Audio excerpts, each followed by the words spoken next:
exactly will get the next victory. Will Method pull ahead, or will Monkeys be able to tie it up? The Monkeys pick Cursed Hollow. They pick this map pretty often, don't they? Yeah, they actually really like the map, and I mean, I like it as well. Cursed Hollow is one of my favorite maps to cast. I mean, there's a few by now, but I really like the aspect of having the two bosses, being able to play around the curse, playing around tributes that you want to take, delay it a bit. You have Vikings that can appear on the map. Yeah. I've seen Simuro play here, so there's a huge variety of plays that you can make. You can try and think more about globals. You can play a very team fight heavy style, so or just like macro play. So I'm actually pretty big fan of the map. It's a little bit sad we don't see it as often as we did in the past, but we had Cursed Hollow. This is the 6th time now that we have Cursed Hollow being played in Phase 2. Another one of those battlegrounds where in the draft Hanzo creeps to mind, as you're able to clear up those immortals those bosses pretty quickly, as he does the immortals on BOE. So Hanzo could be something picked up for our teams as well. And then of course it's mentioned the global aspect, Dahaka, Falstad, and rare cases, Brightwing could even come out. And by the way, guys, here's a little bit of an FYI for you. When you're trying to take a boss, beware of circles. I leveled on one of my Smurfs. I leveled a hero the other day, so I had to play a couple of quick matches to get the hero to 5. And I had a team where, and I'm not joking, 3 different players died to the boss because they were just standing in the circle, didn't see it, and then they get rooted and taken out, and I was just face palming the entire game. It was very interesting. So when you see circles when you take a boss, move away from them. It's a pro tip. I know it's a little bit complicated to grasp the concept, but it's really good.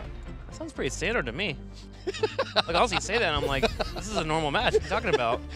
If you dodge it, you're a god. Those things are hard. That's like, yeah, to right-click out of it, it takes a lot of hand-eye coordination that not everyone has. You know what is actually kind of hard? The new boss on Alterac Pass, the circle that is in it, is white on a snow ground. It is actually kind of hard to see that thing. It's got like a little purple tint.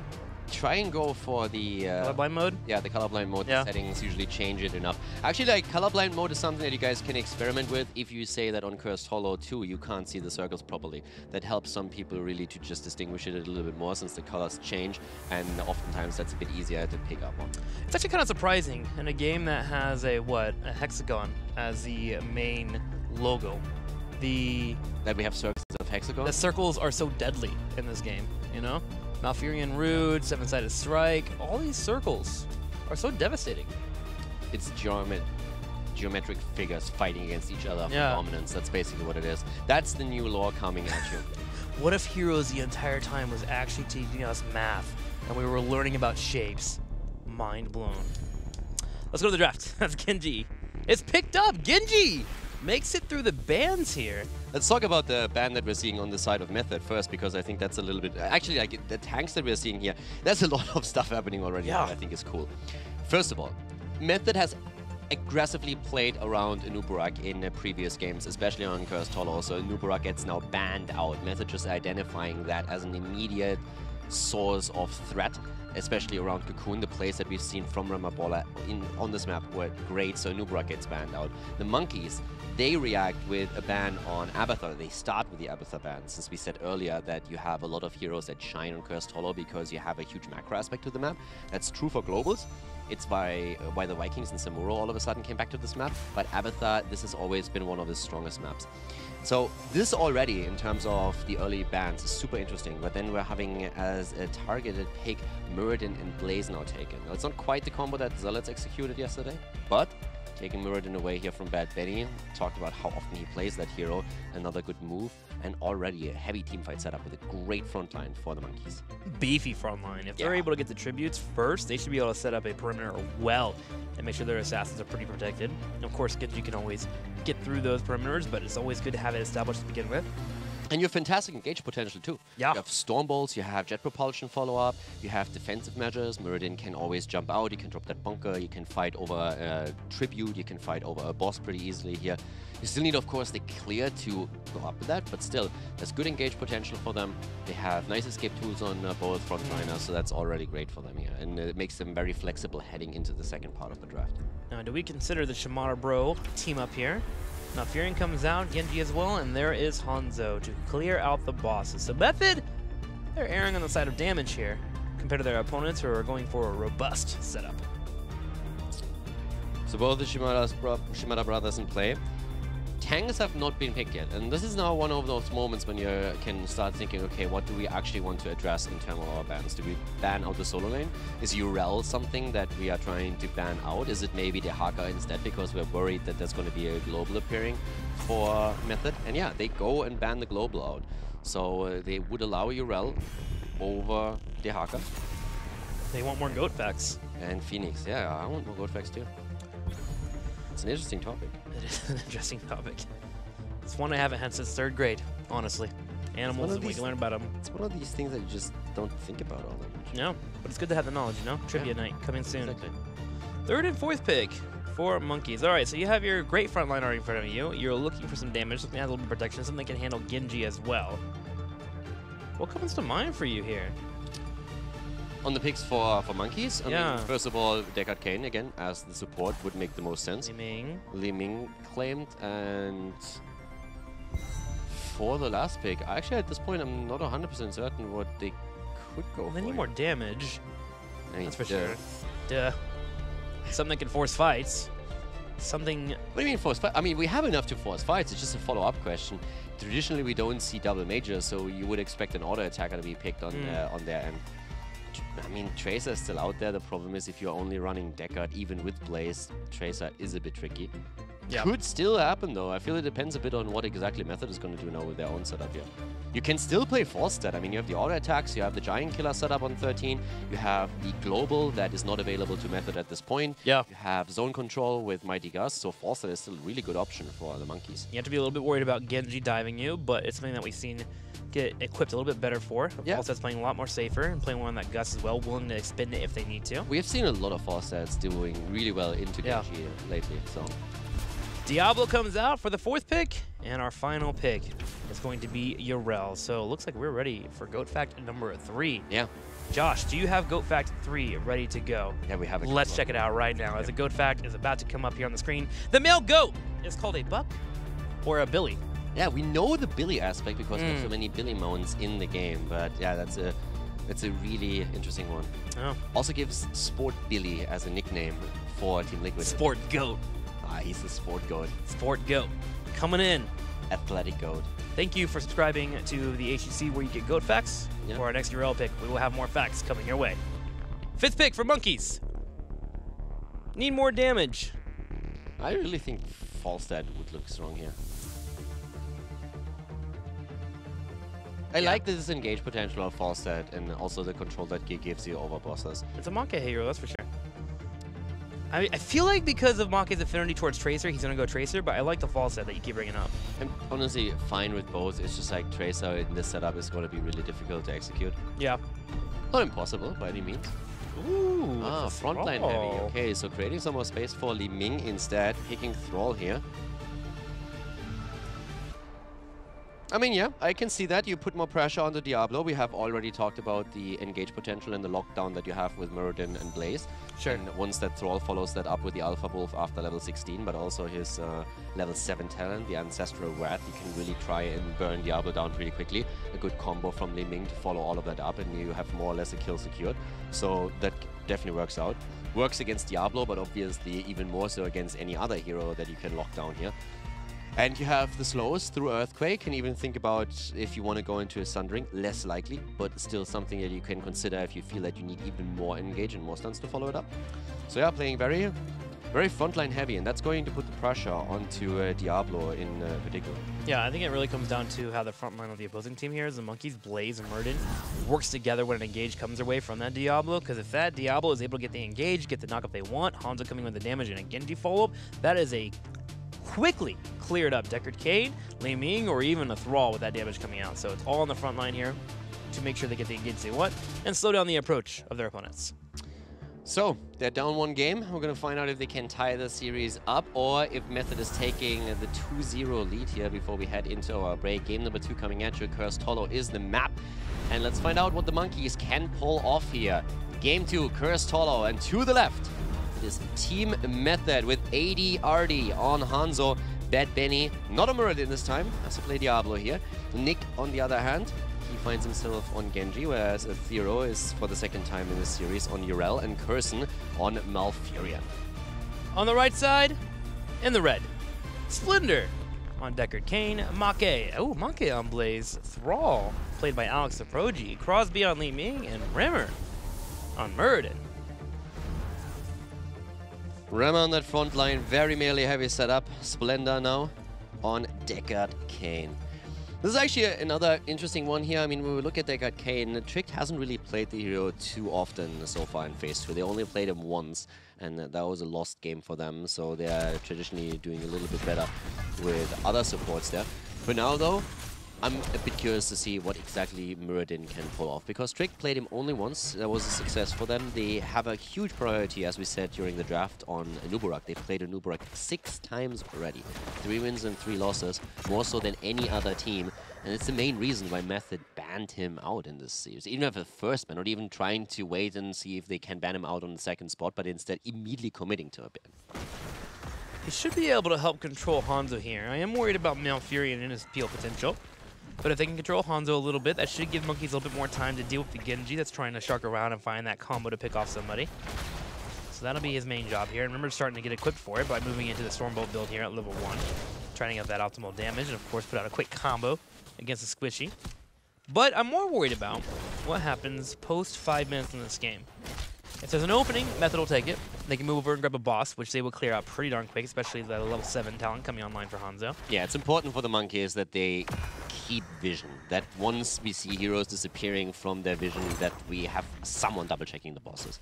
You kind of need to keep tabs on what exactly Method is doing, because you're absolutely right. With Hanzo, there's always a huge potential that he can sneak a boss in if you have a few seconds left for yourself. So you need to either react and try and take your own boss, or you just need to make sure that you distract your opponent from getting it. I like this up here in the top lane, this 2-on-1 against Thrall. Yeah, I just want to talk about exactly that as well, because of his quest. It makes it really difficult for him to not get those stacks together. Alex is currently sitting at 6 stacks, and we're 2 minutes in. So normally we see him complete his level 1 quest in like 3 to 4 minutes, and he's really suffering at this point because of those 2 heroes that line up against him. And usually you give that top laner a little bit of time to breathe, because you'll peel off one of those members and move and grab the Giants, but Method puts Genji on the Giants. He clears that out. They leave Yrel in the bottom lane and Diablo in the middle to allow for Hanzo to continue to stay up here. So Alex Aprochi having a very difficult time dealing with Hanzo. And with Giants to help push out that push, they have taken the turrets, they've taken the gate, and they're looking to keep moving. They're even thinking about putting some damage on this fort. And again, if you're a solo laner and you face off against a Thrall that tries to stack Echo of Elements, always try, if you have the lane presence, to stand on the minions that are getting low health so that he can't get the final blow in there. It's just simply a targeting issue, and it really makes it difficult for him to stack it. Now, he's going to stack it eventually, but if you can delay it, then maybe the first objective is an objective where he can't rely onto a completed quest, so he has to be a bit more cautious with how much he can poke here. So for the early game, that's definitely always one of these small things that in a solo lane setup you can pull off, and that might give you an advantage over objective number 1. Yeah, for you, My Hero Academy fans, think of it as like Deku. You want to make sure that Deku can't get off his abilities the way he wants to. If he's able to outthink you, he will take you down quickly. Put your pressure on Thrall. Make it hard. As Alex Aproji backs up. And the Terse, the first tribute at least, goes over to Method. 1 tribute, and they are getting level 7. They're starting to eke their way into a pretty large victory / lead here. Yeah, the entire setup for Method hasn't really worked out for the Monkeys, because Monkeys were trying to put a tri-lane to the bottom of the map, and that didn't really yield the results that they were hoping for, whereas Method pushed through the top lane, took the fort out, have an early level 7, took the first tribute with a talent advantage, and now looking super strong here. This is not going well for the Monkeys by any means. At least they've gotten the turrets in the bottom left, and they also have their Night Camp, so they'll have their own counter pressure, but Method's doing the same here on the bottom left. Diablo, sharking around, building out souls as well, looking over to it. 67 already on hand here for Bad Benny, starting to get to a point where he's feeling pretty darn tanky. 10 on the quest here for level 1 on Hanzo. And look over at Thrall, he's still at 16, so 4 more. And he'll have his Echo of the Elements done. Yeah, and we also have both of the teams going for the night camp. Monkeys even keeping Muradin around because they obviously lost vision on Method's heroes, or at least 3 of them. So they weren't quite sure, is there an invade coming? Are they trying to take their own camp? What's happening? So Muradin was anchoring that play a little bit more aggressively than you would usually see, just to make sure that if there is an invade, he can react to it. But now we have the second tribute, and that's something where the Monkeys have to fight for, because if they lose out on tribute number 2, they are very likely to get cursed on the 3rd one, since Method currently has the lead in experience and will hit the earlier level 10. And almost grabbed. Ethereal actually getting some pressure here on the front line. With Thrall on the back, trying to pinch him in. Genji has to come over soon. Starts rotate over. They were able to get the advantage on the Merc camp here in the middle, but if they lose someone, Monkeys will be able to take this tribute and, of course, establish a little bit more experience on them. And we just saw exactly what we mentioned during the draft. If you get the lockdown against the hero, then it's always easier for Li Ming to follow up these combos. So we're not seeing Maka commit to just randomly spamming out the combos. Instead, he waits until there is a stun, as we could just see, and then Crosby can follow it up, and that's exactly what he does. Tribute has been taken by the Monkeys, but the fight isn't over yet. They're going again for Urel, and this time there's no saving him. Urel is down, and we are seeing them with an attempt to get their second kill. Curson is low, trying to get away, and Malfurion barely walks out. It's actually Maka that falls as Nick commits to the kill, and he's not done yet either. Crosby's low on mana, has nothing left, and Method chases the monkeys away just as we could have seen 2 or 3 heroes die on their side. Curson was so close to falling, but Li Ming actually ran out of mana. Able to get the Calamity in, drop a couple magic missiles, but nothing afterwards, which meant that Curson was able to snipe away, drop down the root, and then you have Nick coming from the middle lane that he pushed out, by the way, and got the turrets cleaned up on, and get a kill. Method, after their first kill, turn around, grab the boss instantly with Hanzo still being alive and that scatter arrow build being a thing. They cleared up quick. Yeah, really well done. They knew that everyone on the Monkey side had to retreat, especially since Li Ming was out of mana, so there was no direct threat to them. And they also had their hero come back into the game a bit earlier, a bit sooner, so they could easily go for boss. But now we have exactly the reason up here to the top, the tribute, why I said earlier that the second tribute was so important for the Monkey Menagerie. If they didn't take the second one, they would be cursed now. So there's an easy tribute thanks to the level 10 advantage for Method. Monkeys decide that they cannot fight now. And there's a little bit of a skirmish in the middle where Malfurion is even forced to drop Tranquility since the Monkeys were threatening Diablo here. But a great start still for Method. Monkeys are waiting for level 10. We're currently seeing the boss at the bot lane. Muradin's anchoring that play a bit against Ethereal. Still very unlikely that they're going to get a kill, but they're going to try. If they can sync those CCs up, they might be able to put Ethereal in a bit of trouble. I'm just kidding. He has the Divine Pick on 7, so he can always hop away, mount up, and ride out of harm's way. Pig too strong. But here is the main story. Look at the top right. Method, with them seeing 2 on the bottom chasing down Urel, they go straight over it and look at the boss, and if they give up the tribute, that's just fine, as there is only 1 available here for Monkeys. They would not get a curse off of it, so Method able to grab a boss, and if they rotate fast enough, they may be able to contest this tribute on the bottom left. They actually decide not to.